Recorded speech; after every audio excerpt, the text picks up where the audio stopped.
네, 오늘 17절 밖에 안 되는 성경 구절인데 같은 단어가 여러 개가 반복해서 나오고 있습니다. 10절까지만 제가 쉬어봤는데요. 10절까지 안에 거하라, 거한다 그런 말이 10번 나오고요.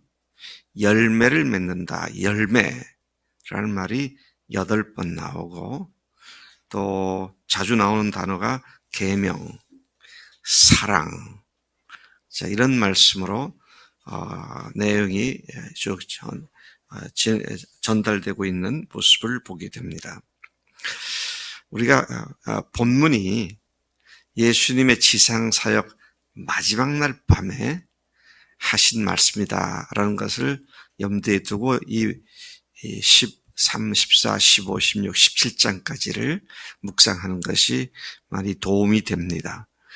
다시 말하면 불과 몇 시간 후면 체포를 당하시고 그로부터 불과 몇 시간 후에 처형을 당하시고 또 그로부터 사흘 후에 부활하실 것을 내다보셨고 또 부활하신 후 50일 후에 승천하실 것을 40일 후에 승천하시고 50일 후에 성령께서 강림하실 것을, 그러니까 이날 주님께서 제들과 마지막 날 밤 지상 사역의 마지막 날 밤 마가다락방에서 말씀을 하신 모든 내용들은 바로 시시각각으로 다가오고 있는 예수님의 지상 사역의 모든 끝을 바라보시면서, 그리고 그렇게 생겨나게 될 교회 공동체를 염두에 두시고 교회가 이러한 교회가 되어야 한다. 자, 그런 말씀으로 말씀해 주고 계신 것을 보게 됩니다. 특별히 오늘 이 본문 말씀에서는 세워질 교회가 사랑 안에서 사랑을 통해 예수님 안에 거하라고 가르치시는 내용이 주된 내용입니다. 물론 거기에는 그렇게 하면 뭐든지 기도를 하시고 기도하면 응답하겠고 말씀 안에 거하면서 구하면 반드시 내가 들어줄 것이고 그런 얘기가 나오지만 핵심은 사랑을 하는 사랑으로 말미암아 내 안에 거하라, 그런 말씀입니다. 교회를 위한 그분의 가르치심은 이날 밤 이 본문에서 가르치심은 포도나무 농사와 비유해서 대조시켜서 가르치고 계십니다. 그래서 우리가 나는 참 포도나무요, 나는 그 가지니 라고 하는 말씀을 거의 대부분의 사람들이 다 쉽게 기억할 수 있게 주님께서는 비유로 그렇게 말씀을 하신 것이죠. 1절, 그래서 몇 가지 제가 가르친 내용들을 이렇게 순서대로 좀 정리를 해봤는데요. 예수님은 자신을 참 포도나무고, 그리고 그 농사 짓는, 포도나무 농사 짓는 농부를 아버지 하나님이라고, 성부 하나님이라고 비유하셨습니다. 이러한 사실은 아버지 하나님께서 나무 대신 예수님에 붙어 있게 될 교회, 가지들, 그 교회들이 열매를 맺게 될 것을 기대한다, 그런 말씀을 하고 계시죠. 하나님은 교회가 열매 맺기를 원하십니다. 교회에 있는 각 지체가 열매 맺기를 원하세요. 얼마나 이것을 강렬하게 표현했는지, 열매 맺지 못하는 가지는 버려져서 불살라 버릴 거다, 그런 비유를 그렇게 말씀하시는데, 이런 가지치기를 통해서 붙어있지 못해서 생명력과 수분과 영양분이 전달되지 못해서 말라 비틀어진 그런 가지들은 가지치기를 하잖아요. 특별히 포도나무는 원둥치만 놔두고 가을이나 봄에 다 쳐버리죠. 그러니까 포도나무는, 저도 며칠 전에 오랜만에 청원에 가서 우리 교회 여기 심기에서 감나무를 하나 사는데 보니까 포도나무가 좋은 게 있어서 한 그루를 샀습니다. 화분에 심겨져 있는 걸 샀어요. 근데 그 나무가 그냥 막대기 꽂아놓은 것 같아. 그리고 옆에 이렇게 약간 T자 모양 이렇게 돼 있고 잔가지는 아무것도 없어요. 다 쳐버렸습니다. 왜냐하면 거기에서 새 가지들이 나와서 열매를 맺게 되는데 열매를 맺기 위해서는 그 가지들이 철저히 나무에 붙어 있어야 되죠. 나무에 붙어 있지 않으면 열매를 맺을 수 없는데 그 비유를 사용하셔서 주님과 교회에 있는 사람들의 유기적인 관계, 생명력이 오가는 관계를 말씀하고 있는 것이죠. 자, 열매를 예수님께 붙어 있지만 열매 맺지 않는 가지들을 어떻게 할 거냐. 붙어 있는 가지들이 있는데 그런데 그 열매를 맺지 않는다. 그러면 조금 더 아까워하자고 다 비워버리잖아요. 다 잘라버립니다. 전지, 가지치기를 하죠. 자, 그리고 잘 열매 맺는 가지는 또 옆에 있는 장가지 다 쳐서 거기서 더 튼실한 가지가 나오도록 그래서 열매를 맺게 하도록 그것들을 보존시켜 주면서 다 깨끗하게 전지, 가지치기를 합니다. 주님은 제자들이 이미 그분의 말씀으로 깨끗하게 됐다고 말씀하시면서 이제는 주님 안에 거하라. 그러니까 우리가 예수님께 포도나무에 붙어있는 가지가 됐는데 이 가지가 할 열매를 맺기 위해서 해야 할 한 가지 사실을 그것만 하면 됩니다. 그러면 열매를 저절로 맺혀요. 이게 뭡니까? 붙어있는 겁니다. 붙어있는 거예요. 붙어있다는 말은 뭡니까? 그분으로부터 오는 영양 공급도 받고 수분 공급도 받고 또 그분으로부터는 생명력이 왕성하게 전달받게 될 때 그 가지가 열매를 자연스럽게 맺게 된다. 그 말씀을 오늘 강력하게 이런 비유를 통해서 말씀을 하고 계시는 것이죠. 자, 이제는 주님 안에 거하라. 주님께서 주님 안에 거하면 주님도 그들 안에 거하시겠다. 그래서 아버지 안에 내가 아버지 안에 아버지가 내 안인 것 같이 그런 비유를 해가시면서 너희가 내 안에 내가 너희 안에 그렇게 말씀하시죠. 여러분 예수님께서 아버지 성부 하나님 안에 거하시고요. 성부 하나님께서 성자 예수님 안에 거하시는 그 상태를 두 분이 성령까지 포함해서 삼위께서 완전한 한 분이시다. 그렇게 우리가 삼위일체를 얘기하는데요. 주님과 우리와의 사랑의 관계가 삼위일체 수준의 그런 밀접한 관계를 갖고 누리라고 주님께서 이 말씀을 하고 계신 것을 봅니다. 열매를 맺어야겠구나. 열매를 맺으라 그러시는구나. 그래서 용을 쓰고 몸을 비틀어가면서 가지가 땅에다가 내려가서 거기 다시 또 뿌리를 내려가지고 그렇게 하는 것이 아니라 그냥 붙어 있으면 우리 쪽에서는 저절로 열매가 맺는 거죠. 주님 안에 거하면 그분이 우리에게 능력도 주시고 사랑도 주시고 또 그렇게 할 수 있는 마음도 주셔서 그렇게 열매를 맺게 하신다. 자, 그러면 오늘 내가 주님이 기뻐하시는 열매를 맺고 있는가 생각을 해볼 필요가 있습니다. 우리 교회가 그런 열매를 맺고 있는가? 그 속에 있는 내가 그런 열매를 맺고 있는가? 만약에 뚜렷하게 그렇다. 이런 열매를 맺게 하시는구나. 감사하다가 아니라 글쎄 맺고 있나? 어떤 거지?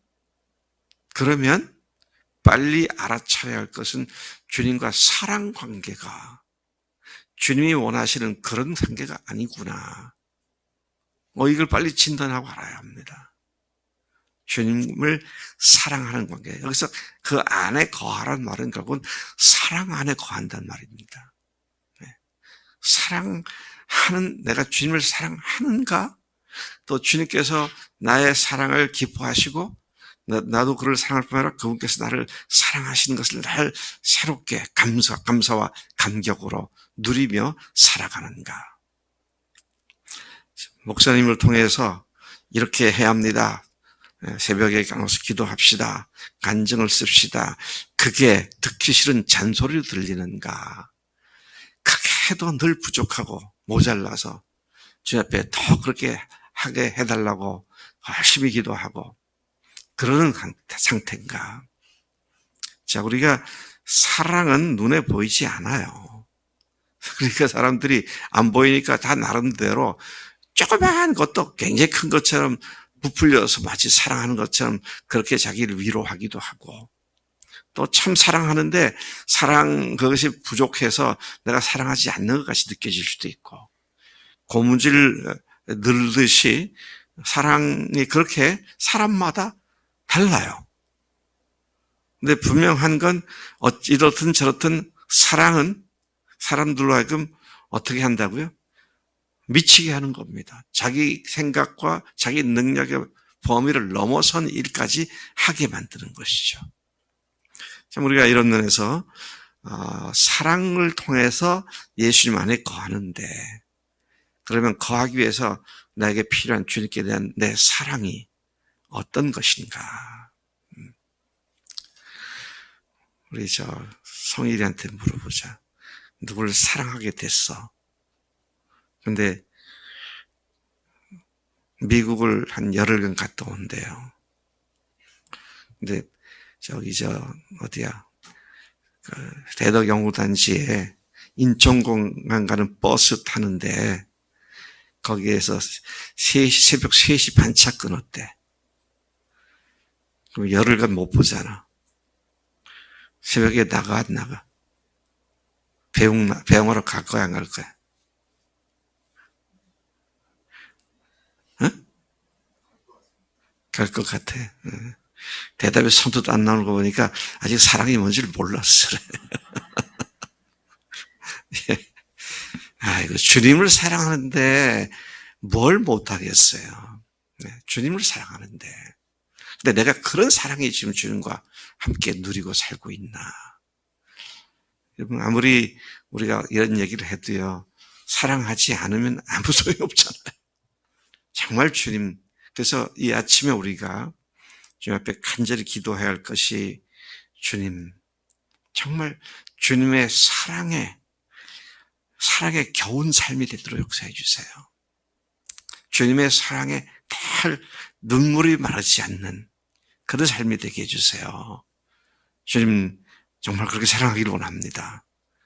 그러면 주님께서 우리 안에 거하신다고 말씀하셨고 우리를 열매를 맺게 하신다고 하셨고 또 우리가 무슨 기도를 하더라도 응답하신다 그랬습니다. 사랑하는 자가 뭘 원하면 다 해주죠. 너 한 달에 알바 얼마 받아? 한 30만 원 받아? 50만 원? 아직 안 받아봐서 몰라?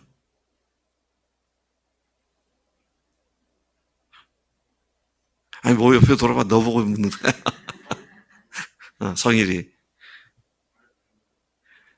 근로 하잖아.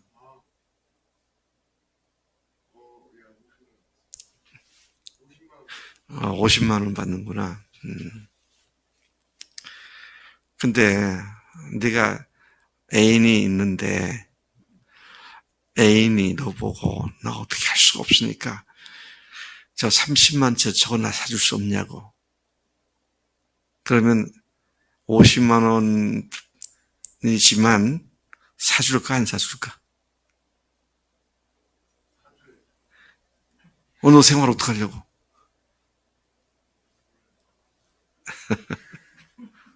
예, 뒷수 생각 안 해요. 그냥 사주지요, 그냥. 다음 생각 안 합니다. 사랑하기 때문에. 그래서 사랑하면 미친다 그러잖아. 맨정신이 아니지. 네, 주님과 그런 사랑 가운데 우리가 빠져들어가지 않아. 하지 않겠느냐. 오늘 저녁에, 이날 저녁에 주님께서 그 말씀하신 거예요. 사랑 안에 거하라. 너희가 사랑 안에 거하라. 근데 어제도 말씀드렸죠. 이 사랑 안에 거하라는 말씀은 13장에서 새 계명으로 말씀해 주신 겁니다.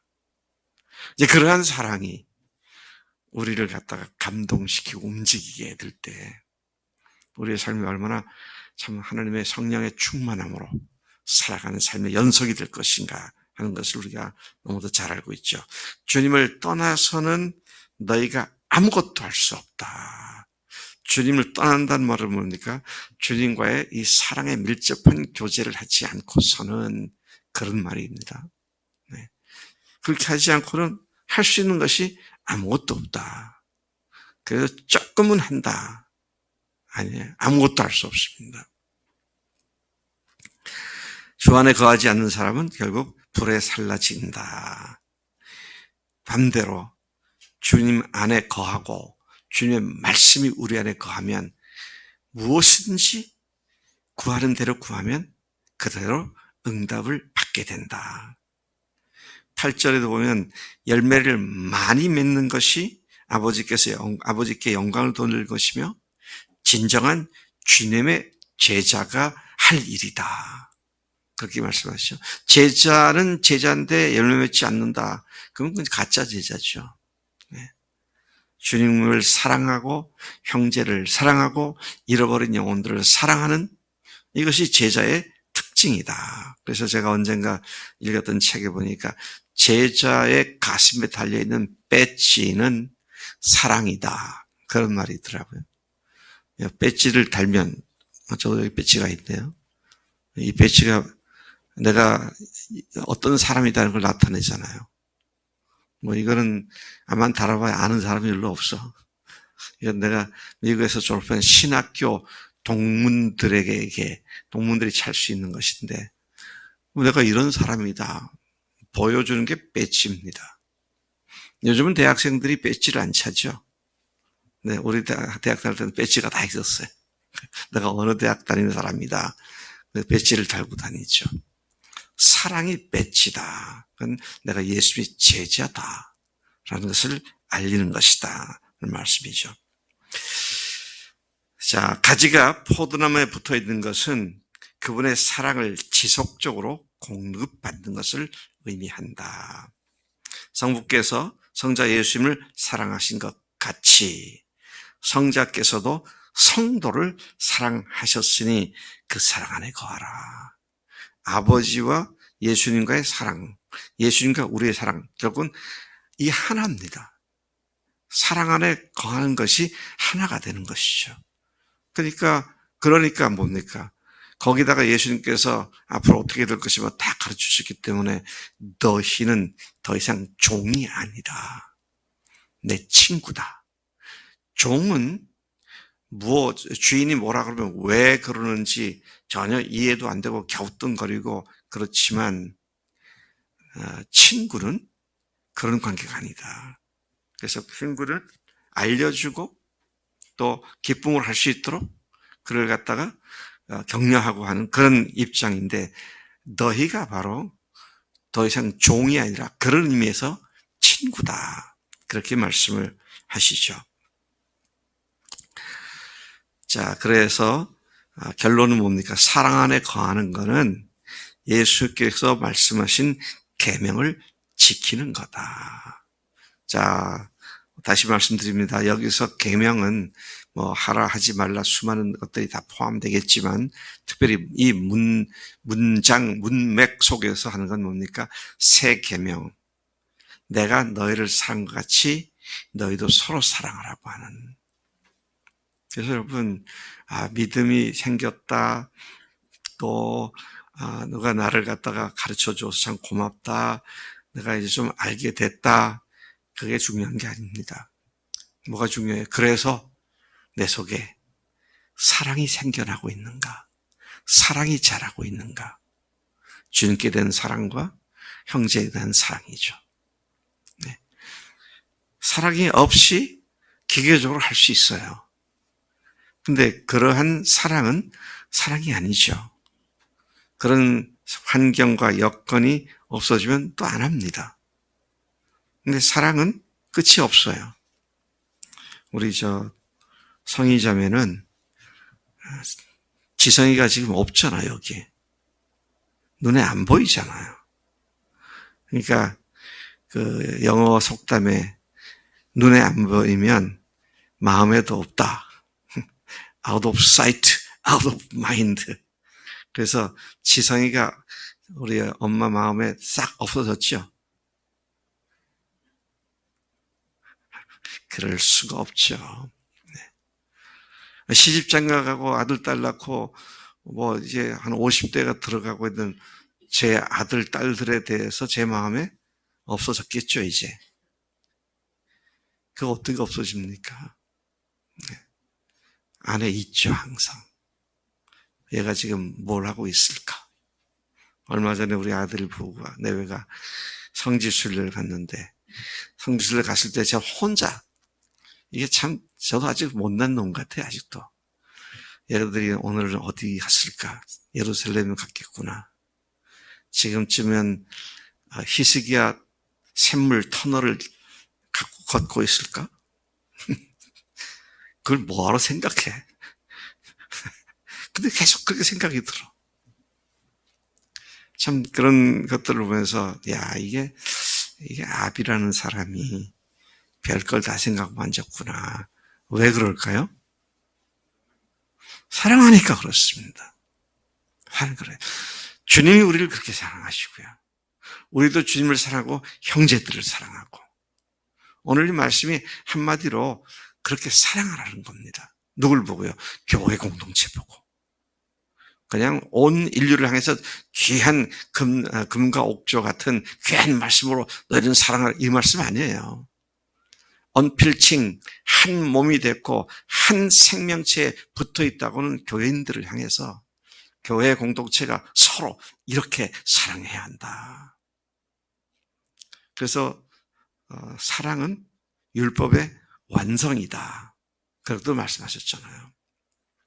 자, 예수님께서는 내가 너에게 사랑하라고 하는 계명이 바로 내가 말하는 계명이 바로 너희가 서로 사랑하는 거다. 그러면서 친구를 위하여 목숨을 버리는 것보다 더 큰 사랑은 없다. 나는 너희를 위하여 내 목숨을 버린다. 주님께서 그런 사랑으로 우리에게 사랑할 것을 말씀하시죠. 근데 나에겐 사랑이 없습니다. 그래서 그 안에 거해야 합니다. 주님 안에 거해야 돼요. 자, 오늘도 이 시간 1년 360일 다 그래야 되지만 특별히 여러분 이번 부활절까지 2주 동안 이 사랑의 주님과의 사랑의 관계에 몰두하시길 바랍니다. 주님의 사랑에 미쳐보고 싶습니다. 정말 주님의 사랑에 미치기를 원합니다. 그럴 때 주님께서 우리에게 이 말씀이 실제가 될 수 있도록 역사하실 줄로 믿습니다. 하나님 아버지 감사합니다. 이 아침에 저희들에게 가장 중요한 교훈인 새 계명을 지켜 사랑하라는 이 말씀을 우리에게 상기시켜 주신 것 감사합니다. 하나님 우리를 위해서 죽으시고 부활하신 그 어마어마한 희생과 어마어마한 놀라운 사건이 우리로 하나님의 사랑받는 자들이 되게 하시고 주님을 사랑하는 자가 되게 하시고 이웃을 사랑하는 자가 되게 하시기 위해서 그렇게 하신 줄로 믿습니다. 하나님 이 아침에 우리에게 말씀하신 대로 정말로 사랑으로 우리가 새로워지는 이 부활절 시즌이 될 수 있도록 은혜 베풀어 주실 줄로 믿습니다. 감사하고 예수님의 이름으로 기도로 삼나이다. 아멘. 아멘.